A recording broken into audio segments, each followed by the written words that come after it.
வணக்கம். உங்கள் சதீஷ் ஆறுமுகம். அதாவது ஏழைக்கேற்ற எள்ளுருண்டை அப்படின்னு சொல்லுவாங்க. அதுபோல் ஒரு கிராமத்தில் 10th படித்த விவசாய குடும்பத்தில் இந்த மாதிரி பல கஷ்டங்கள்ல இருந்து வரவங்களுக்கு ஈஸியாக நுழையிற ஒரு 30,000 ரூபா சம்பளத்தில் அரசு வேலை, அதிகமாக இன்ஸ்டியூட் போக தேவையில்ல, இல்லை நம்ம சின்ன வழிகாட்டுதல் யாராவது இருந்தால் போதும். நம்ம கஷ்டப்பட்டு படித்தோம்னா ஸ்கூல் புக்ஸ் இல்லை எக்ஸ்ட்ரா புக்ஸ் அதை மட்டும் ரெஃபர் பண்ணோம்னா அதிகமாக செலவு பண்ணாமல் ஒரு அரசு வேலைக்கு போகிறதுல மிக முக்கியமான வேலைன்னு பார்த்தோம்னா குரூப் 4. கிட்டத்தட்ட ஒரு 20 லட்சம் பேர் லாஸ்ட் இயரே 18 லட்சம் பேர் 20 லட்சம் பேர் அப்ளை பண்ணியிருந்தாங்க. அதில் நாளைக்கு கடைசி நாள். இந்த வருஷம் குரூப் 4 ஆக்சுவலாக ஒவ்வொரு வருஷமும் வேக்கன்சிஸ் குறையும், போட்டி அதிகமாகும். அடுத்த படிச்சுட்டு இருக்கவங்க, அப்ளை பண்ணுறவங்க, அவேர்னஸ் நிறைய விஷயங்கள் அதிகமாகிட்டே போகுது. ஃபினான்சியல், ஃபிஸ்கல் டிஃபிசிட் இந்த மாதிரி நிறைய விஷயங்கள் குறைஞ்சிட்டே போகுது. அது அதிகமாக போகிறதால வேக்கன்சி குறைஞ்சிட்டு வருது. அந்த மாதிரி இருக்கிற காலகட்டங்களில் நம்ம ஒரு எளிய வாய்ப்பை தவற விட வேண்டாம்.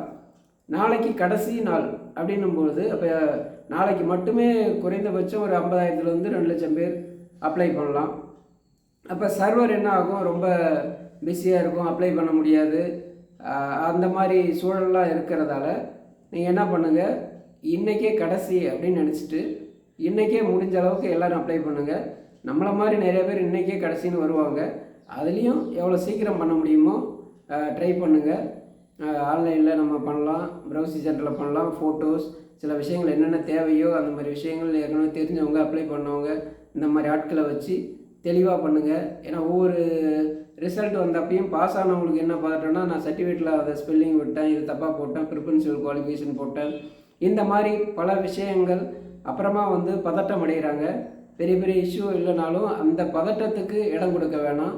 தேவையில்லாமல் சில சீரியஸ் இஷ்யூஸ் பண்ணோம், கம்யூனிட்டியே மாற்றி செலக்ட் பண்ணிடுறோம், ரிசர்வேஷன் பிஎஸ்டிஎம்னு செலக்ட் பண்ணிடுறோம், இல்லை பிஎஸ்டிஎம் சர்டிஃபிகேட் வச்சுருந்து அப்ளை பண்ணல, பிஎஸ்டிஎம் செலக்ட் பண்ணுறோம். இந்த மாதிரி நிறைய விஷயங்கள் ஆரம்பத்திலே கொஞ்சம் தெளிவாக ஏற்கனவே பண்ணுற, எப்பயுமே அடுத்தவங்க பண்ணுற தப்புல இருந்து யார் புரிஞ்சுக்கிட்டு அதை தனக்கு நிகழணும்னு தடுக்கிறானோ அவன் புத்திசாலின்றதை விட அதிபுத்திசாலி. எக்ஸ்பீரியன்ஸ் இஸ் பெஸ்ட் டீச்சர் அப்படின்வாங்க. அந்த எக்ஸ்பீரியன்ஸை அடுத்தவங்க எக்ஸ்பீரியன்ஸ் எடுத்துக்கிறவன் அதோட பெரிய டீச்சர், ஹெட்மாஸ்டர்னு கூட சொல்லலாம். அந்த ஹெட்மாஸ்டராக முயற்சி பண்ணுங்கள். லாஸ்ட் நேர பதட்டத்தை தவிருங்க, அப்ளை பண்ணுங்கள், ஈஸியாக அரசு வேலைக்கு நுழைங்க. அதுக்கான கடினமாக உழைக்கணும். அதுக்கான வழிகள் நிறைய நம்மளும் சொல்லியிருக்கோம், நிறைய சேனலில் சொல்கிறாங்க, நிறைய ஃப்ரீ மெட்டீரியல் கிடைக்குது. அதனால் குரூப் 4 பொறுத்த வரைக்கும் இன்ஸ்டியூட் போனால் தான் அப்படின்னு இல்லை, ரொம்ப ஆனால் ஹார்ட் ஒர்க் பண்ணணும். போகலன்னும் போது எக்ஸ்ட்ரா நம்ம ஒரு ஹார்ட் ஒர்க் எஃபர்ட்ஸ் அது எல்லாத்தையும் போட வேண்டியது வரும். தொடர்ந்து படிங்க, உங்களால் முடியும். இந்த 18 லட்சம் 20 லட்சம்லாம் சும்மா, அதில் உண்மையான போட்டி ஒரு 1 லட்சம் பேர் தான்.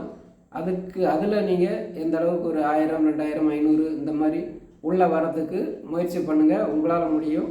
என்ன மாதிரி பல பேர் செஞ்சுருக்காங்க 10 வருஷத்துக்கு முன்னவே. உங்களால் இப்போ ஈஸியாக செய்ய முடியும். வழிகாட்ட முயற்சிக்கிறேன். வாழ்த்துக்கள். வெற்றி வாகை சூடுங்க. அரசு பணியில் இந்த ஆண்டு இறுதிக்குள் சேர முயற்சி செய்வோம். வெற்றி நமதே, வேலை நமதே, நாளையும் நமதே.